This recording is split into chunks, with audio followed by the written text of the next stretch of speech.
माझं लग्न खूप उशिरा झालं होतं. मी 34 वर्षाची होते. खूप दिवसापासून मी माझ्या पहिल्या रात्रीची वाट पाहत होते. माझ्या नवऱ्याच्या नजरेत पडण्यासाठी मी दिवसभर फक्त गाऊन घालायचे. दररोज माझा नवरा कामावरून यायचा आणि लगेच झोपी जायचा. मला रात्रभर झोप येत नव्हती. मी माझं तारुण्य ज्याच्यासाठी जपून ठेवलं होतं, तो तर माझ्याकडे पाहत देखील नव्हता. मग माझ्या सासऱ्यानेच 12वी नंतर डी.एड केले होते. त्यानंतर 7-8 वर्ष झाले मी नोकरीसाठी प्रयत्न करत होते. माझं नाव करिश्मा. मी माझ्या घरच्यांना आधीच सांगून ठेवलं होतं की मला नोकरी लागल्याशिवाय लग्न करायचं नाही.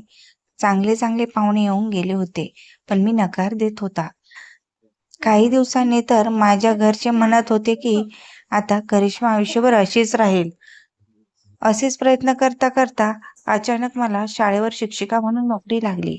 कोणालाच विश्वास बसत नव्हता. मला सुद्धा वाटत नव्हतं की हे खरं आहे की खोटं.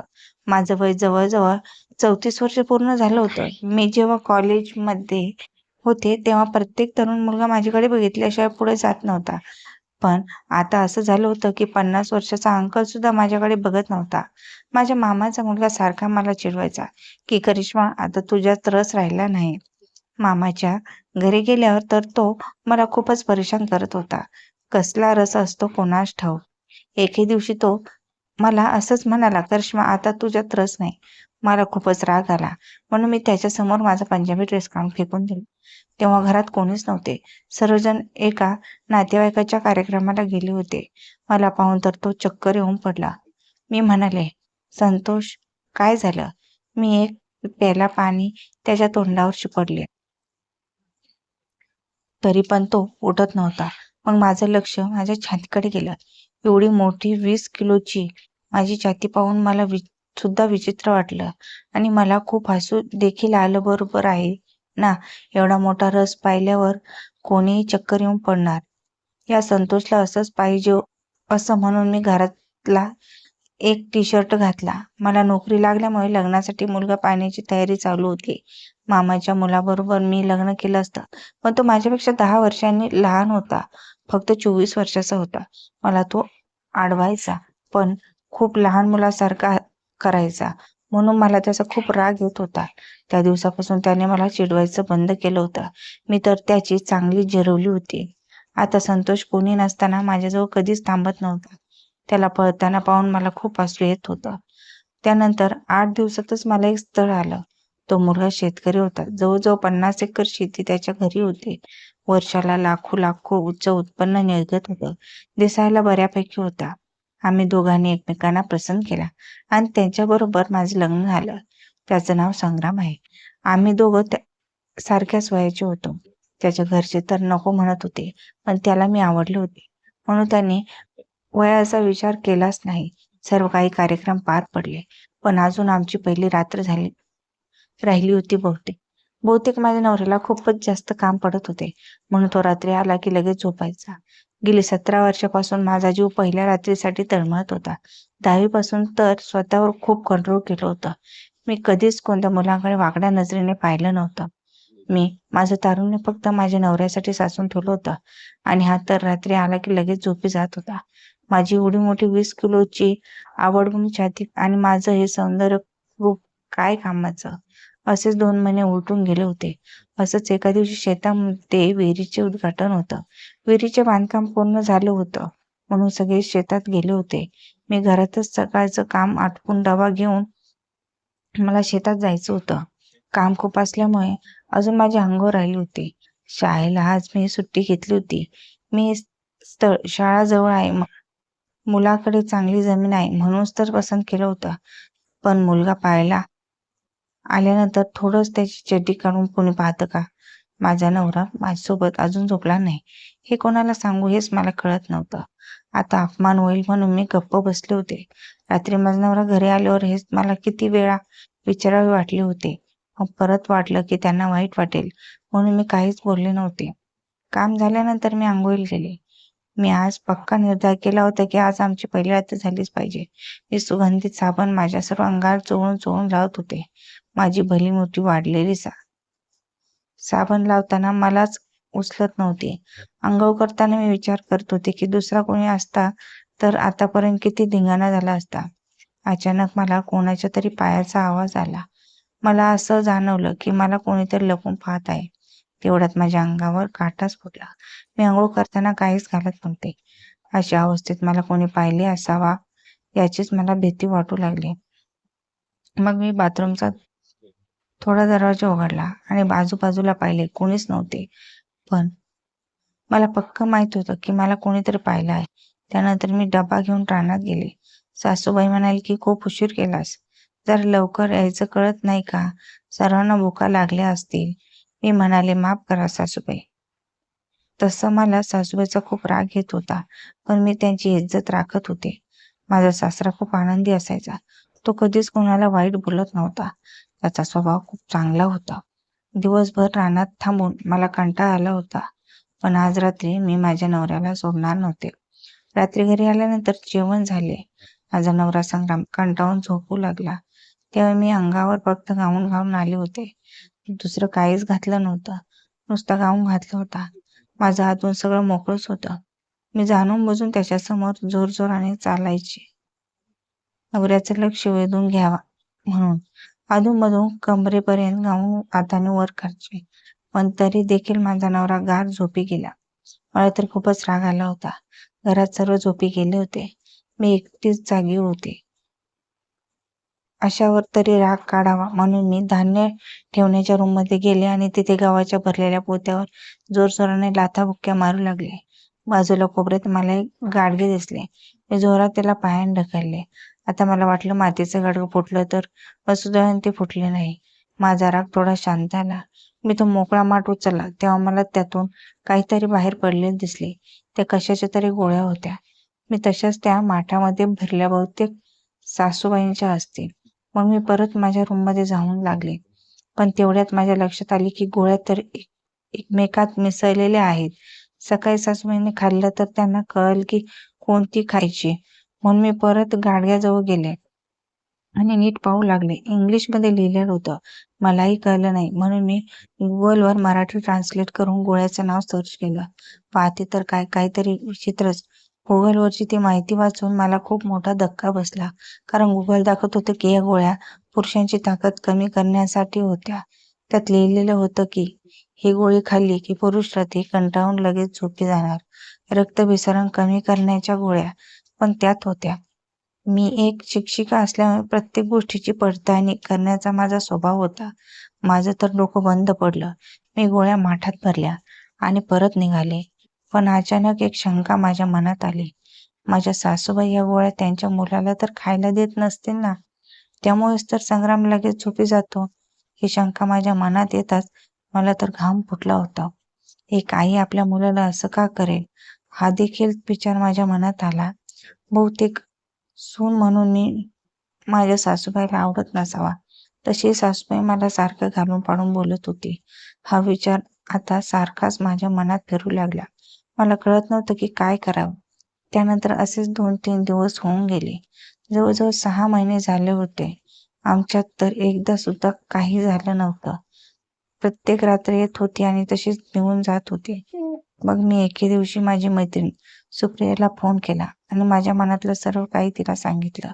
हे सर्व ऐकल्यानंतर सुप्रिया म्हणाली की करिश्मा, तू सासूबाईवर लपून नजर ठेव. सुप्रियाने मला चांगलीच आयडिया सांगितली होती. पण दिवसभर मला शाळेवर नोकरीला जावे लागते.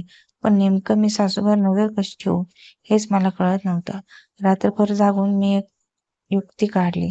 घरात सर्वांना सांगितलं की मी ड्युटीवर जात आहे. पण मी कालच शाळेवर रजा ठेवली होती. बाहेर गेले आणि हळूच कोणालाच न दिसता परत माझ्या घरात शिरले आणि त्या धान्य ठेवण्याच्या रूममध्ये जाऊन लपून बसले. त्या खोलीमध्ये लाईटची सोय नव्हती. खिडकीतून आजूबाजूचा जेवढा प्रकाश येईल तेवढाच कोपऱ्यात लपून बसल्यामुळे मी तर घामाने ओलीचिंब झाले होते. मोठी छाती असल्यामुळे त्या ठिकाणी तर खूप घाम येत होता. आबडबंब असल्यामुळे 2 पायावर बसायला सुद्धा त्रास व्हायचा. दुपार झाली पण अजून खोलीत कोणीच आलं नव्हतं. जवळजवळ आता माझी शाळा सुटायची वेळ झाली होती. पाठीवरून घाम ओघळून कमरेपर्यंत जात होता. तरी पण देखील खोलीत कोणी आलं नव्हतं. मी कंटाळून गेले होते. तेवढ्यात कोणीतरी आल्यासारखं वाटलं. पाहते तर काय, सासूबाई खोलीमध्ये आली होती. माझी शंका खरी ठरली होती. हीच बाई स्वतःच्या मुलाला अशा प्रकारच्या गोळ्या खाऊ घालत होती, जेणेकरून सून घरातून पळून जाईल व तिच्या मनासारखे दुसरी सून घरात येईल. पण मी ही सासूबाईची इच्छा कधीच पूर्ण होऊ देणार नव्हते. पण सासूबाई खोलीत आली आणि तिने पाठीमध्ये थोडे गहू घेतले आणि खोलीच्या बाहेर निघून गेली. ती मडक्याजवळ गेलीच नाही.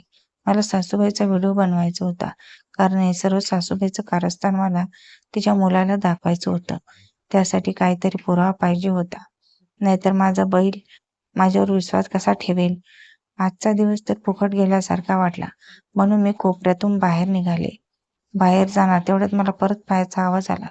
मी तर खूपच घाबरले आणि परत कोपऱ्यात जाऊन लपले. तेव्हा माझा सासरा त्या खोलीमध्ये आला होता. त्याचा खूप आनंदी चेहरा होता. हाताने मिशा फिरत रूममध्ये इकडे तिकडे पाहत होता.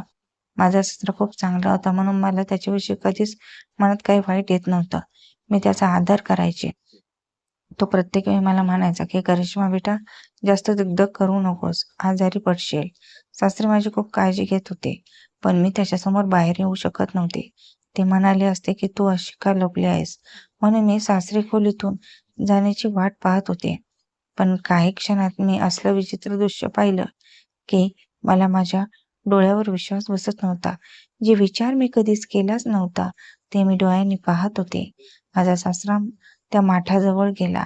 त्याने त्या माठातून काही गोळ्या काढल्या, एका छोट्या उकळामध्ये कुटल्या आणि बरोबर आणलेल्या ग्लासमध्ये तो बुकटा टाकला आणि खोलीमधून बाहेर निघून गेला. माझा सासरा माठा जवळ गेला होता तेव्हाच मी मोबाईलचा कॅमेरा चालू करून ठेवलेला होता. मी तसंच सासऱ्यांच्या पाठीमागे गेले. तेव्हा त्याने तो ग्लास संग्रामच्या हातात दिला आणि म्हणाला की तू हे पोषक दूध पीत जा, त्याने तुला चांगलीच ताकद येईल. तुला शेतात काम करावे लागते. संग्रामने तो ग्लास घेतला आणि घटाघट दूध पिला. आता मला सर्व काही समजलं होतं. मी तर माझ्या सासूबाईवर शंका धरत होते, पण इथं तर पडद्याआडचा गुन्हेगार वेगळाच निघाला. म्हणजे त्या दिवशी मी अंघोळ करताना याने तर मला पाहिलं नसेल. ज्याला मी एवढं चांगलं समजत होते तो तर खूप धूर्त आणि पापी निघाला. स्वतःच्या मुलासोबत असं का करत आहे हा, तेच मला समजत नव्हतं. म्हणजे एवढे दिवस माझ्या नवऱ्याचं आणि माझ्यात काही झालं नाही, त्याला कारण माझा सासरा होता. मग मी गच्चीवरून जाऊन खूप रडले. मला हे सर्व सहन झालं नाही. मग मी तो व्हिडिओ घेऊन माझ्या नवऱ्याला दाखवण्यासाठी गेले. पण तेवढ्यात माझ्या डोक्यात एक विचार आला. घरची इज्जत वाचवण्यासाठी माझ्या नवऱ्याने आणि सासूने व सासऱ्याने जर मला इथेच मारले तर? मी एक शिक्षिका होते, म्हणून प्रत्येक कार्य विचारपूर्वक करत होते. आता मला एकच पर्याय होता की मी डायरेक्ट पोलिसांकडे गेले. सर्व घडलेली माहिती त्यांना सांगितली. लगेच काही पोलीस माझ्यासोबत आले. अचानक घरात पोलीस पाहून माझा नवरा आणि सासू आश्चर्यचकित झाले. सासरा तर पोलिसांना पाहून पांढरा पडला होता. लगेच पोलिसांनी माझ्या सासऱ्यांना बरोबर विचारपूस सुरू केली. त्यांची जीभ चाचरत होती. मग पोलिसांचे 2-3 फटके पडले आणि तो खरं बोलू लागला. तो म्हणाला की मला माफ करा. माझी करिश्मावर वाईट नजर होती, म्हणून मी माझ्या मुलाला दुधातून अशा गोळ्या देत होतो की तो लगेच थकून झोपी जात होता. हे ऐकून माझी सासू चक्कर येऊनच पडली. माझ्या नवऱ्याला एवढे टेन्शन आले की त्याने तर दोन्ही हाताने डोके पकडले. जे त्याने ऐकले ते खरंच त्याच्यासाठी खूप विचित्र होते. माझ्या नवऱ्याने तर कधीच असा विचार केला नव्हता. मग मी तो व्हिडिओ घरात सर्वांना दाखवला. सर्वांच्या अंगावर घाम फुटला होता. मी माझ्या नवऱ्याजवळ गेले आणि त्याला 2-3 थोबाडीत मारल्या. सासऱ्याजवळ गेले आणि त्याच्या 2-3 थोबाडीत मारल्या. तो हात जोडून म्हणत होता, सुनबाई मला माफ कर. पण पोलिसांनी त्याला लगेच ताब्यात घेतली. तेव्हा सासऱ्याच्या मोबाईलमध्ये माझे अंघोळ करतानाचे व्हिडिओ दिसले. व्हिडिओमध्ये तर माझ्या अंगावर काहीच कपडे नव्हते. मग मी तो सासऱ्यांचा मोबाईल तसाच चुलीत जाऊन टाकला. 2 तास घरात खूप शांतता होती. कोणीच कोणाला बोलत नव्हते.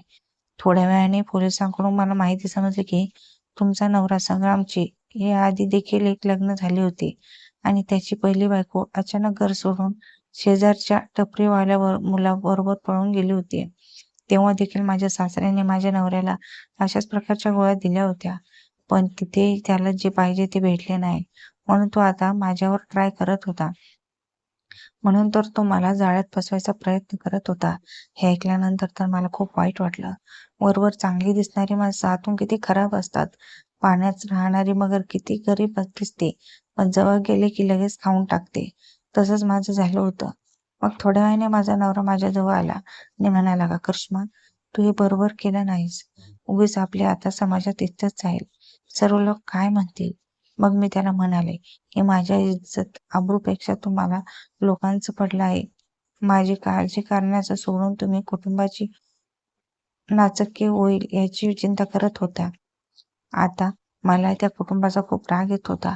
मित्र असल्या नवऱ्या एक जोराची लाथ मारली आणि लगेच ते घर सोडून माझ्या माहेरी निघून आले. दुसऱ्या दिवशी मी माझ्या मामाच्या पोराला प्रपोज केले. मी काहीच विचार न करता त्याच्यासोबत मंदिरात जाऊन लग्न केले आणि त्याच दिवशी रात्री मनसोक्त रात्रभर त्याच्यासोबत रूममध्ये धिंगाणा घातला. एवढ्या दिवस मी जपून ठेवलं माझं वर्गाचं तारुण्य मी त्याला देऊन टाकलं. त्याला तर माझ्याबरोबर खूप मजा येत होती आणि मला सुद्धा खूप चांगलं वाटत होतं.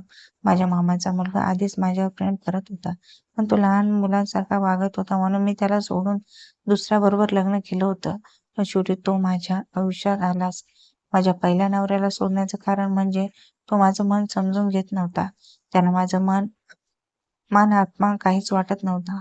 पण माझ्या मामाचा मुलगा माझ्या प्रत्येक भावना समजून घ्यायचा. मला मान सन्मान द्यायचा. एका बाईला तिची इज्जत आणि मान सन्मान खूप प्रिय असतो.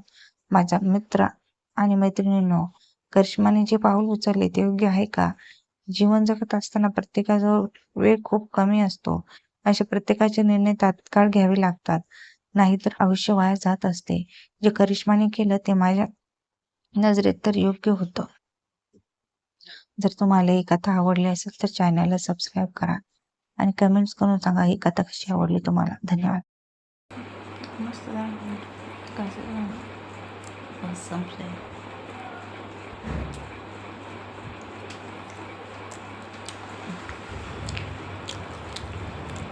हां पाणी